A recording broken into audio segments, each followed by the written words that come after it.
సోదర సోదరీమణులారా, మోడీ గ్యారెంటీ అందరికీ ఉంటుంది. అంతేకాకుండా గ్యారెంటీ ఇవ్వలేని వాళ్లకు కూడా ఉంటుంది. దేశంలో ఉన్న సన్నకారు రైతుల దగ్గర బ్యాంకులకు గ్యారెంటీ ఇవ్వడానికేమీ ఉండేది కాదు. మోడీ వాళ్లందరికీ పీఎం కిసాన్ సమ్మాన్ నిధి గ్యారెంటీ ఇచ్చాడు. దేశంలోని పేద, దళిత, వెనుకబడిన ఓబీసీ కుటుంబాల్లోని పిల్లలకు బ్యాంకుల్లో గ్యారెంటీ ఇవ్వడానికేమీ ఉండేది కాదు. మోడీ ముద్రా పథకం ద్వారా గ్యారెంటీ లేకుండానే వారికి లోనిచ్చే పథకాన్ని ప్రారంభించాడు. దేశంలో ఎంతోమంది మిత్రులు రోడ్డుపై, తోపుడు బండ్లపై చిన్న చిన్న పనులు చేసుకుంటూ జీవిస్తున్నారు.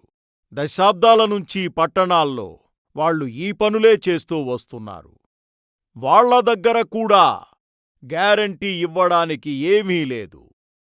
పీఎం స్వనిధి పథకంతో వాళ్ల గ్యారెంటీని కూడా మోడీ తీసుకున్నాడు. మిత్రులారా, గ్రామాల్లో ఉన్న మన చెల్లెళ్ల స్థితి 10 ఏళ్ల ముందు వరకు ఎలా ఉండేది? వాళ్లందరూ ఎక్కువ సమయం నీళ్లు తెచ్చుకోవడానికి, వంటకు కట్టెలు తేవడానికి, మిగతా పనులు చేసుకోవడానికే సరిపోయేది. మోడీ ఉచిత గ్యాస్ కనెక్షన్లను తీసుకొచ్చాడు. ఇంటి వరకు నల్లా నీళ్లను తీసుకొచ్చాడు. ఈరోజు హర్యానాలో ఉన్నటువంటి గ్రామాల్లో చెల్లెళ్లకు సౌకర్యంగా ఉంటోంది. సమయం కూడా ఆదా అవుతోంది.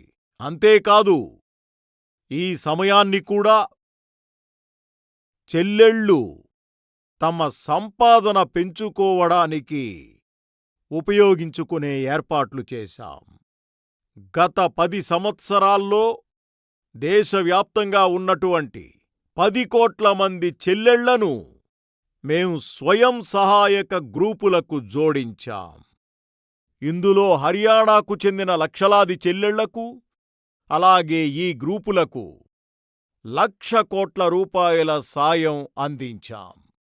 వీలైనంత ఎక్కువ మంది మహిళలకు లక్షాధికారి అక్కలుగా చేయాలనేటటువంటిదే నా ప్రయత్నం.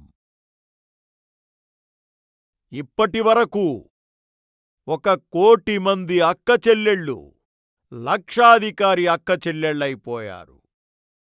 కొన్ని రోజుల క్రితం మేం తీసుకొచ్చిన బడ్జెట్లో దాదాపుగా 3 కోట్ల మంది అక్కచెల్లెళ్లను లక్షాధికారి అక్కచెల్లెళ్ళు చేయాలని మేం లక్ష్యంగా పెట్టుకున్నాం. మేము నమో డ్రోన్ దీదీ పథకం కూడా ప్రారంభించాం. ఈ పథకం కింద అక్కచెల్లెళ్ల గ్రూపులకు డ్రోన్ను నడిపేటటువంటి ట్రైనింగ్ ఇస్తున్నాం. అలాగే డ్రోన్లు కూడా అందిస్తున్నాం. ఈ డ్రోన్లను వ్యవసాయ పనులకు ఉపయోగించవచ్చు. దానివల్ల అక్కచెల్లెళ్లకు అదనపు సంపాదన కూడా వస్తుంది.